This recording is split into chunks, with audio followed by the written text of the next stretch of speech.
Ketua Umum PDI Perjuangan Megawati Soekarno Putri menyampaikan peringatan keras kepada TNI Polri agar netral di pemilu 2024. Megawati juga mengingatkan agar hukum tak dipermainkan untuk melanggengkan kekuasaan melalui pemilu. Pidato politik Megawati disampaikan pada peringatan HUT ke-51 PDI Perjuangan yang pertama kalinya tak dihadiri oleh Presiden Jokowi. Sore ini kita akan membahasnya dengan narasumber yang bergabung melalui sambungan virtual. Sudah ada Ketua DPP PDI Perjuangan, Eriko Sotarduga. Selamat sore, Bang Eriko. Selamat sore, Mbak Rifana. Dan Direktur Eksekutif Parameter Politik Indonesia, Adi Praitno. Selamat sore, Mas Adi. Selamat sore, Rifana. Selamat sore, Bang Eriko. Oke, saya mau ke Bang Eriko terlebih dahulu ya. Bang Eriko, sejak 9 tahun ini untuk pertama kalinya Presiden Jokowi tidak hadir di perayaan HUT ke-51 PDI Perjuangan.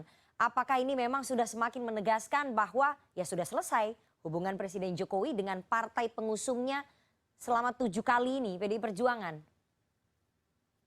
Ya begini Mbak Rifana, kalau kami tentunya menghargai apapun ini kan Pak Jokowi berangkat ke luar negeri juga kan sebagai tugas negara. Dan ini kan juga dalam mengakhiri masa tugasnya di tahun 2024 ini, wajarlah kalau misalnya keliling ke seluruh negara-negara ASEAN. Apalagi situasi dunia juga sekarang tidak mudah, situasi ekonomi tidak mudah. Jadi ASEAN ini harus kompak, harus bersama-sama mengatasi permasalahan ekonomi yang ada di negara ASEAN ini. Itu yang pertama. Nah yang kedua, sebenarnya kan memang kalau kita mau mengakui secara jujur ya beliau di luar negeri tentu tidak bisa hadir kan begitu. Itu jelas dan memang Pak Sekjen juga sudah menyampaikan tidak secara khusus mengundang presiden dalam hal ini, tetapi sebagai persaudaraan Kiai Haji Ma'ruf Amin sebagai wakil presiden yang dulu ditunjuk oleh Ibu Mega bersama juga partai-partai pengusung itu hadir, itu sangat kami hargai tentunya. Nah yang ketiga, apapun juga dalam hal ini kan semua kembali kepada diri sendiri. Seperti apa sebenarnya? Memang kehidupan itu kan begitu. Kalau mau melihat sebenarnya ya ada perubahan, ada apa seperti yang diusung oleh sahabat kami di nomor 1 ya sah-sah saja sebenarnya. Kalau kami mau meneruskan, tapi kami mau menyempurnakan juga seperti itu, Mbak Rifana. Wajar berarti kalau misalnya Presiden Jokowi untuk pertama kalinya nggak hadir di HUT PDI Perjuangan, padahal tinggal 1 bulan lagi pemilu dan Pak Jokowi ini kan kader terbaiknya PDI Perjuangan. Masa PDI Perjuangan nggak kecewa Pak Jokowi nggak hadir? Saya kan belum selesai. Ini mungkin mau menunjukkan kenetralan beliau juga, kan nggak salah juga kan? Bisa saja. Ini hal yang ketiga ini adalah beliau mau menunjukkan kenetralannya, mau menunjukkan ketidakberpihakannya. Ya kita harap. Tapi Wapres hadir, Bang Eriko. Nah, beliau kan sebagai saudara hadir. Kan jadi, tidak ada yang jadi Pak Jokowi bukan saudara ya? Dan tadi sudah disambut. Iya, tadi sudah disambut oleh Ibu Ketua Umum sebagai saudara kita, kan begitu. Itulah, karena jujur saja Mbak Rifana, kami kan yang hadir dalam waktu penentuan 5 tahun lalu, bagaimana itu diputuskan oleh Ibu Ketua Umum bahwa Kiai Haji Ma'ruf Amin, itu jelas, dan itulah beliau menghargai betul. Dan kalau kita lihat tadi, benarlah beliau datang sebagai persaudaraan yang sejati, seperti itu Mbak Rifana. Tidak ada yang keliru dalam hal ini. Oke, nggak kecewa juga ya berarti PDI Perjuangan ketika Presiden nggak hadir ya? Kira-kira Mbak Rifana lihat wajah saya bagaimana? Ini saya kebetulan lagi di kelurahan Kelurahan Manggarai Selatan RW 07. Saya tadi bertemu dengan masyarakat dan merayakan bersama-sama bertumpeng ria untuk perayaan hari ulang tahun ke-51 ini Mbak Rifana. Baik. Meskipun tampaknya bahagia begitu di depan muka, tapi apakah memang seperti itu? Mas Adi, saya ingin Anda menganalisa karena dalam pidatonya ini menarik sekali. Di awal saja pidatonya Bu Megawati menyapa Wapres Kiai Haji Ma'ruf Amin dengan menyebut Pak Wapres yang bersedia hadir. Kemudian termasuk para menteri ini yang minta diundang loh, makanya saya kasih undangan. Ini menurut Mas Adi apa? Sindiran kepada Presiden Jokowi atau gimana? Ya, kalau kita membaca dari perspektif komunikasi politik, jelas pernyataan Megawati yang di awal itu menyebut sejumlah undangan, baik dari mulai wakil presiden dan sejumlah menteri, apalagi ada penegasan mereka ingin hadir dan minta diundang. Ini kan jelas kode keras ya, ditujukan kepada kader terbaik PDIP yang saat ini sedang berkunjung ke luar negeri, yaitu ke Pak Jokowi. Karena kalau membaca gestur tubuh Megawati, ini kan aksennya cukup berharap sebenarnya bahwa Pak Jokowi itu juga bisa hadir dan terus menjadi bagian dari keluarga besar PDIP kan. Tapi apa daya, ini kan sudah telanjur jadi bubur kan, sih kan. Oleh karena itu, kalau kita membaca secara umum, kalau membaca yang saya kira satu persatu, statement-statement Mbak Mega ini kan semuanya dialamatkan kepada Pak Jokowi, mulai soal hukum, soal kekuasaan dipakai yang sewenang-wenang, soal jabatan politik dan kekuasaan itu ada batasnya, tentang kader partai yang tidak loyal diminta untuk pergi dan seterusnya. Kalau ini mau diringkus sebenarnya secara sederhana, publik mengarahkan semua telunjuk ini kepada Pak Jokowi yang saat Oke. ini memang kita tahu tidak menghadiri hari ulang tahun ini. Kalau bicara tentang kunjungan ke luar negeri, ya tentu saja kan banyak kunjungan-kunjungan ke luar negeri, kan bukan hari ini saja. Tapi memang Rifana, terlepas dari apapun yang terjadi per hari ini, kan publik sudah tahu sebenarnya bahwa Pak Jokowi dan PDIP ini hubungannya tidak baik-baik saja. Kalau mau jujur, menggunakan istilah anak muda zaman sekarang, lo, gue, udah wassalam. Oke. Tak ada lagi yang kemudian bisa diharapkan dari Jokowi dan PDIP dan Jokowi. Makanya di berbagai kesempatan saya ngomong, Jokowi dan PDIP itu sudah talak 3, nggak ada lagi yang bisa diselamatkan. Kalaupun toh mau rujuk, tentu butuh waktu yang cukup lama untuk menyatukan kepentingan keduanya. Baik, jadi memang sudah selesai ya kalau menurut Mas Adi hubungan antara PDI Perjuangan dengan kader terbaiknya yakni Presiden Jokowi begitu ya. Tapi saya ingin masuk ke pidatonya Bu Mega yang lebih dalam. Bang Eriko, ini tadi Ibu Megawati menegaskan dalam pidatonya bahwa kekuasaan itu tidak langgeng. Jangan menjadikan pemilu alat melanggengkan kekuasaan. Jadi pertanyaan saya, Ibu Mega dan PDI Perjuangan melihat ada upaya dari kekuasaan, dari penguasa saat ini untuk melanggengkan kekuasaan melalui putranya? Mbak Rifana, saya rasa pemimpin yang mengalami masa Orde Baru itu, Ibu Mega, itu mengalami betul bagaimana pada saat itu dari mulai pertama beliau secara de facto menjadi ketua umum tetapi tidak diakui secara de jure, dan bagaimana pada saat itu juga penekanan-penekanan yang dilakukan oleh rezim Orde Baru itu kenyataan yang ada, dan itu ada jejak digitalnya, silakan bisa dilihat. Nah, Ibu mengingatkan sebenarnya jangan hal ini terjadi lagi di masa reformasi. Lah, reformasi siapa yang membuat? Salah satu yang membuat kan Ibu Mega bersama juga pejuang-pejuang angkatan 98 yang sebagian juga belum ditemukan sampai saat ini. Harus jujur itu disampaikan. Belum ditemukan sampai saat ini. Nah, inilah yang beliau mau ingatkan. Jangan sampai kekuasaan itu menjadi sesuatu alat yang ingin dilanggengkan. Ini yang diingatkan oleh beliau. Kan sebenarnya ini mengingatkan baik sekali. Artinya dalam waktu yang 1 bulan ini, marilah kita lakukan yang terbaik. Baik juga siapapun yang diberikan kesempatan untuk berkuasa, untuk memimpin, maupun juga sebagai alat negara, jangan mau dimanfaatkan oleh pribadi-pribadi, atau alat kekuasaan. Itu yang mau diingatkan kalau beliau. Memang Bu Mega, kalau memang Bu Mega ingin mengingatkan begitu ya, siapa yang diingatkan oleh Bu Mega yang ingin melanggengkan kekuasaan itu siapa, Bang Eriko?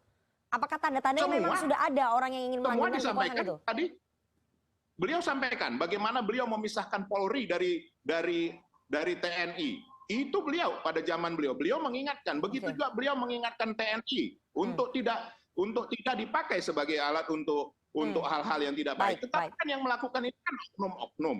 Ini yang diingatkan oleh beliau. Siapapun, mulai dari tingkat teratas pemerintahan sampai di tingkat terbawah. Karena kenapa?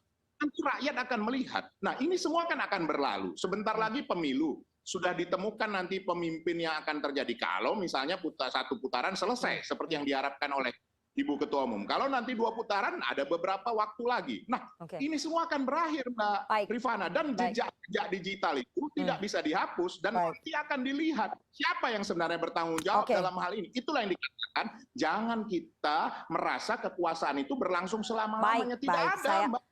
Oke, jadi saya ingin ke Mas Adi. Mas Adi, Anda simpulkan aja lah kira-kira yang dimaksud oleh Bu Mega yang ingin melanggengkan kekuasaan itu mengacu ke siapa sih sebetulnya? Ya tentu harus dibaca konteks kekinian, Mbak Rifana. Kan kalau kita membaca kritik Mbak Mega itu kan konsisten ya dari awal. Mengkritik tentang putusan MK, pelanggaran etik, kemudian ada kecenderungan penggunaan kekuasaan politik gitu ya untuk kepentingan pribadi dan keluarga. itu kalau mau disimplifikasi sebenarnya memang ditujukan kepada Pak Jokowi ya. Karena kita tahu kan perlu kita tafsirkan yang orang luar kan sudah banyak kan elit-elit PDIP dan kader-kader PDIP yang mengungkapkan bahwa upaya untuk melanggengkan kekuasaan Pak Jokowi itu kan sudah berulang kali diupayakan. Ada penundaan pemilu, jabatan presiden 3 periode yang dua-duanya katanya itu ditolak oleh PDIP. Kalau tidak salah itu kan sering dibicarakan oleh Adiana Pitupulu ataupun Mas Hinton Pasaribu. Ini kan yang kemudian dianggap sebagai salah satu cikal bakal hubungan antara Jokowi dan PDIP kan tidak membaik ya seperti sekarang ini. Jadi bagi saya kan tidak perlu canggih-canggih amat sebenarnya membaca kemana arah politik Megawati per hari ini, ya tentu dialamatkan kepada kekuasaan saat ini, dialamatkan dan ditujukan kepada penguasa saat ini, yaitu ke Pak Jokowi. Apalagi yang dimaksud dengan melanggengkan kekuasaan, tentu dengan merestui Gibran ya maju sebagai kandidat calon presiden berpasangan dengan Prabowo Subianto. Kenapa saya bilang tadi lu and go and atau Jokowi dan PDIP, PDIP dan Jokowi sudah talak 3, kan variabelnya ada 3, Rifana. Pertama, Jokowi itu jelas berbeda secara politik dengan PDIP. PDIP memutuskan Ganjar Mahfud maju, tapi kan Jokowi merestui Gibran. Jelas itu berbeda. Yang kedua, deklarasi Capres Ganjar Mahfud, Jokowi juga tidak hadir. Per hari ini, hari ulang tahun di mana ini hari yang sakral, dilayakan oleh semua kader-kader PDIP di seluruh Indonesia dari ujung ke ujung, dari pusat hingga daerah, tapi Pak Jokowi justru memilih melakukan kunjungan ke luar negeri. Ini kan peristiwa momen dan kejadian yang cukup penting di mana kader terbaik mereka namanya Pak Jokowi mestinya juga menjadi bagian di dalamnya.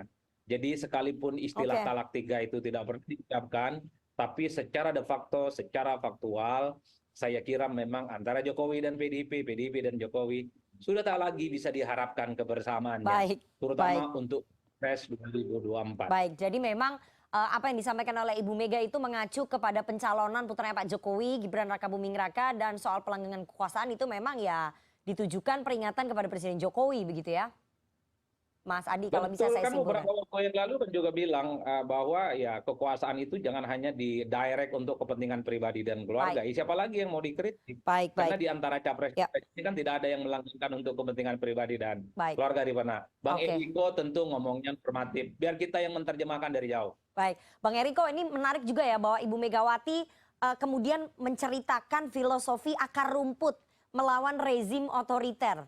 Ini pertanyaan saya, ini karena Ibu Mega memandang bahwa situasi sekarang mengarah ke rezim yang otoriter gitu?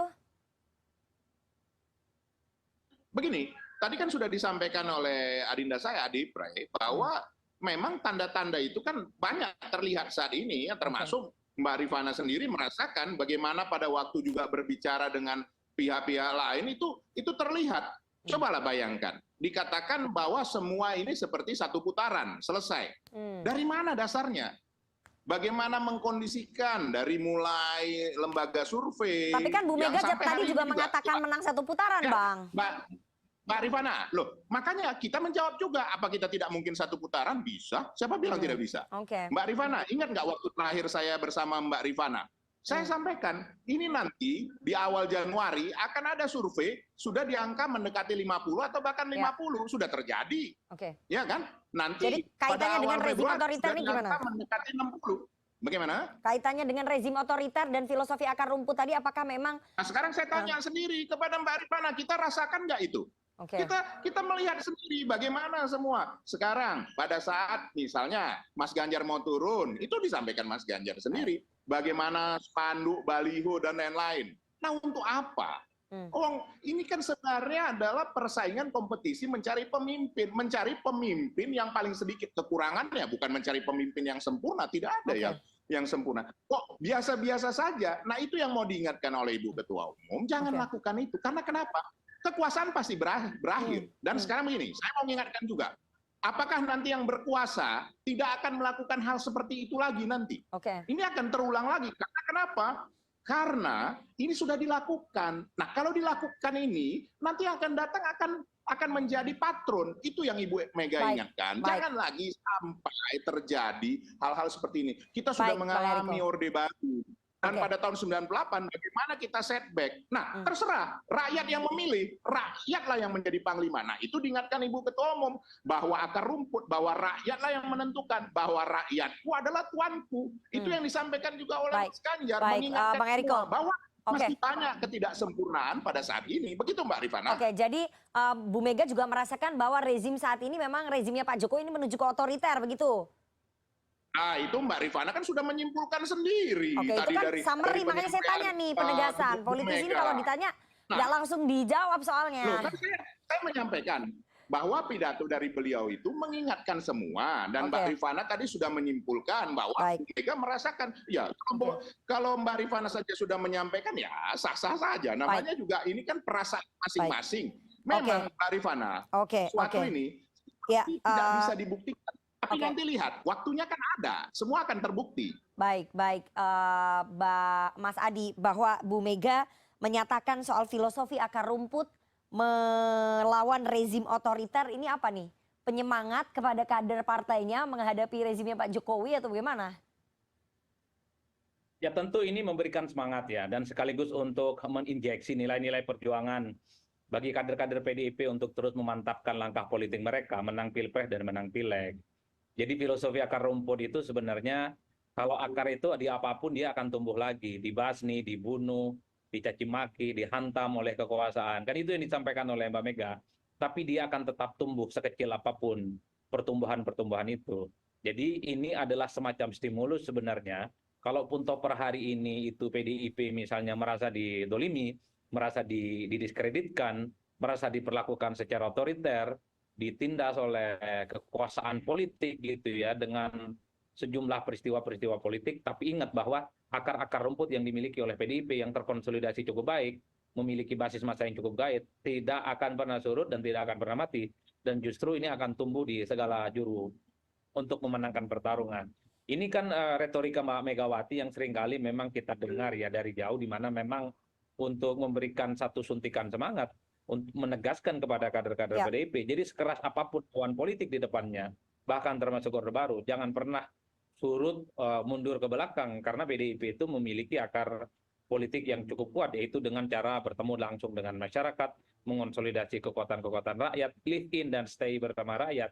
Jadi sekalipun apa yang dilakukan oleh pada PDIP per hari ini, keras apapun tekanan-tekanan yang terjadi pada PDIP hari ini, itu tidak akan membuat PDIP akan luluh lantah apalagi mati. Karena akar-akar kuat akan selalu tumbuh. Kan kira-kira begitu, Rifana.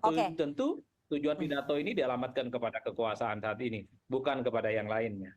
Oke, saya mau ke Bang Eriko ya. Ini yang paling mengagetkan nih, karena kita hitung tadi Ibu Megawati lebih dari 4 kali mengingatkan agar TNI dan Polri ini netral. Apakah kemudian Ibu Mega dan juga PDI Perjuangan melihat bahwa ada tanda-tanda ketidaknetralan kedua institusi itu sampai lebih dari 4 kali? Begini, Mbak Rifana, kita harus jujur akui, institusinya tentu tidak akan salah, betul tidak? Bahwa Polri dan TNI itu pasti netral. Persoalannya sekarang, siapa yang melaksanakan dan memimpin dan juga melaksanakan tugas-tugas institusi itu. Itu yang Ibu Mega mau ingatkan. Ini kejadian di zaman Orde Baru. Nah, boleh ditanyakan kepada siapa yang mengalami Orde Baru. Memang pada saat ini banyak pihak, terutama generasi Y dan Z tentu tidak mengalami masa Orde Baru. Tapi kan kita mengalaminya. Bagaimana kondisi itu akan membuat juga setback. Nah, ini yang tidak diinginkan oleh Ibu Ketua Umum. Mari, bagaimanapun TNI dan Polri itu semuanya anggota-anggotanya adalah berasal dari masyarakat, berasal dari rakyat. Orang tuanya pun rakyat, istri anak-anaknya rakyat. Dan semua dibiayai oleh pajak yang dibayar oleh rakyat. Nah, ini yang harus diingatkan, bahwa tuan daripada semua ini adalah rakyat. Rakyatlah pemilik kekuasaan ini sesungguhnya. Jadi ini peringatan. Maksud Ibu Mega, jangan sampai kekuasaan yang ada itu dipakai untuk melanggengkan kekuasaan, untuk memenangkan pihak-pihak tertentu. Nah, ini yang diingatkan supaya apa? Supaya tidak terjadi. Karena kalau ini terjadi lagi, kita akan menjadi setback lagi. Menjadi apa? Bahwa demokrasi inilah yang mengakibatkan pembangunan ini bisa berjalan dengan lebih baik. Apakah sudah sempurna, Mbak Rifana? Inilah yang mau disempurnakan oleh kami, oleh Mas Ganjar dan Profesor Mahfud. Ini harus ditunjukkan. Oke. tapi juga harus disempurnakan, meneruskan dan menyempurnakannya. Oke. Seperti itu, Mbak Rifana. Baik, baik. Jadi peringatan lagi nih, dari tadi Bang Eriko mencoba mengatakan bahwa ini peringatan kepada TNI Polri, ini peringatan kepada Nah, sekarang saya tanya, kekuasaan Mbak Rifana, gitu. Mbak Rifana, coba Oke. saya tanya sekarang sama Mbak Rifana sama Mas Adi Pre, apakah kami ada berkuasa saat ini? Kan tidak juga. Nah, artinya Berkuasa dong, kami kan jumlahnya menyadari paling banyak saat itu menterinya. hanya sementara. Koalisi pendukung utamanya Pak Jokowi ini, the ruling party, PDI Perjuangan. 5, Ya, hanya jumlahnya 5. paling banyak dong dibandingin partai lain. Oke, saya mau kembali ke konteks ya, ke Mas Adi. Mas Adi, Yes. terakhir bahwa pernyataan Ibu Mega tentang ketidaknetralan TNI Polri yang disebut tadi lebih dari 4 kali, maksudnya mengingatkan agar TNI dan Polri itu netral begitu ya. Apakah kemudian ini karena kedua institusi ini berada di bawah presiden, jadi itu yang menjadi kekhawatiran dari Ibu Mega? Ya, kalau kita membaca secara umum sebenarnya Rifana, pesan politik Megawati itu mengingatkan kepada siapapun, terutama kepada kekuasaan dan penguasa yang memiliki akses untuk melakukan mobilisasi terhadap alat-alat negara, itu jangan dilakukan. Itu tidak baik buat demokrasi, itu tidak baik untuk menghadapi pemilu yang jujur dan terbuka. Apalagi kalau kita mengacu pada undang-undang pemilu, kan tidak boleh menyertakan ASN, tidak boleh menyertakan anggota TNI, tidak boleh menyertakan anggota TNI dan seterusnya dan seterusnya. Oke. Ini adalah imbauan-imbauan yang tentu saja sebagai penegas, semoga indikasi-indikasi yang terdahulu itu ada ketidaknetralan aparatus pemerintah itu tidak terjadi di 2024 ini, 14 Februari. Misalnya kasus Bali, misalnya Bang Eriko dan teman-teman PDIP yang lain mengatakan penurunan sejumlah atribut, kok ada oknum-oknum tertentu. Kemudian kalau tidak salah dalam pidatonya, Megawati itu kan menyebut soal peristiwa di Boyolali kan, itu adalah peristiwa-peristiwa yang sengaja dicuplik sebenarnya, bahwa penggunaan aparatus pemerintah itu hanya menimbulkan gesekan-gesekan yang khawatir tidak bisa dikendalikan menuju Pilpres 2024 ini. Baik, baik. Kita berharap bahwa semua institusi, baik aparatur sipil negara, kemudian TNI dan juga Polri, KPU, Bawaslu, semuanya akan menjaga netralitas ya. Karena sekali lagi penyelenggaraan pemilu 2024 berada di tangan semua lembaga ini. Bang Eriko, sayang sekali waktu kita sudah habis ya. Nanti kita akan bahas lagi di... Satu kalimat aja Mbak Rifana, bahwa pemilu ini harus langsung, umum, bebas, rahasia, jujur, dan adil. Ini dilihat oleh masyarakat. Tadi sudah disampaikan oleh Mas Ganjar bahwa mereka diam, tapi mereka akan melihat dan menyimpan itu. Itu yang paling perlu saya mengingatkan di sini, supaya kita semua melakukan, ini kan pemilu hal yang biasa per 5 tahun. Mari kita jalankan dengan yang gembira, tapi juga dengan benar, seperti itu. Sesuai aturan hukum yang berlaku. Baik, kita lihat nanti bagaimana hasilnya ataupun prosesnya, karena sekali lagi waktu yang akan membuktikan netralitas semua lembaga-lembaga yang berada di bawah kontrol presiden begitu ya. Terima kasih sekali Ketua DPP PDI Perjuangan Eriko Sutarduga dan Direktur Eksekutif Parameter Politik Indonesia Adi Praitno. Sehat selalu Mas Adi dan juga Bang Eriko. Assalamualaikum Mas Adi. Waalaikumsalam.